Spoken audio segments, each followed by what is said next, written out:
So let's narrow down on Agenda 2030. It's a global plan of action for the world. 193 countries signed that plan in 2015 in New York at the UN, and they're all obliged to implement this plan. It's based on Agenda 21, adopted by 178 countries in 1992 in the Earth Summit in Rio. It is a global framework for international cooperation to end poverty, protect the planet, and ensure prosperity for all. It sounds great, right? It covers food, farming, agriculture, natural resources, climate, environment, money, CBDC, health, vaccines, pharma, social, like diversity and inclusion, gender equality, family, sexual education for children too early, education, cities, urban life, 15-minute cities, transportations, governance, wars, they actually call it peace, tech or AI, speech and information, so that it covers all of life. It's made out of 17 Sustainable Development Goals, SDGs. You can go to their website, sdg.un.org,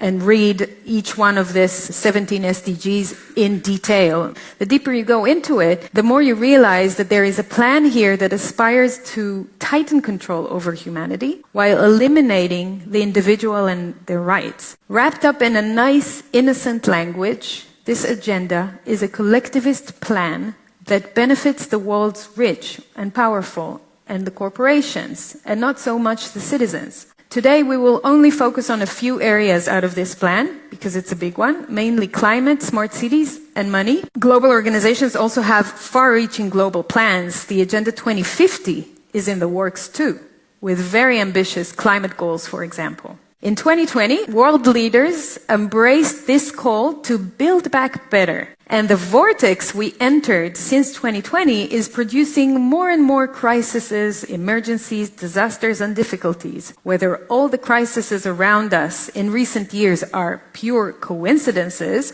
or we reached an end of a cycle, either way, they bring about lots of chaos and destruction. Remember, in order to build something effectively, you first need to destroy or ruin.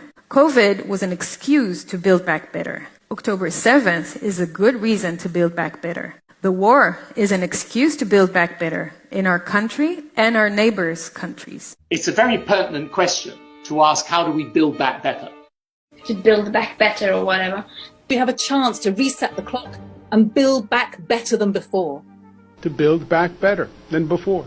Remember the terrible damage of COVID as we try to build back from this global pandemic. Joe Biden calls it Build Back Better. Build back better. Building back better. Do things differently. To build back better. We're going to build it back better. And build it back better. It's my plan to build back better. Start taking all the problems that have been created in education and mental health and start to build back in a positive way. I have launched a booklet called Build Back Better, Britain After Coronavirus. It's about building this country back better. Growing conspiracy following it. It is called the Great Reset. An unprecedented opportunity to rethink and reset the ways in which we live. The great opportunity for reset. The theory even calls Mr. Biden's campaign slogan, Build Back Better, a front for the conspiracy. Build back better. Building back better our economy. Build back better. All elements of the Great Reset are fundamental to building the future we need.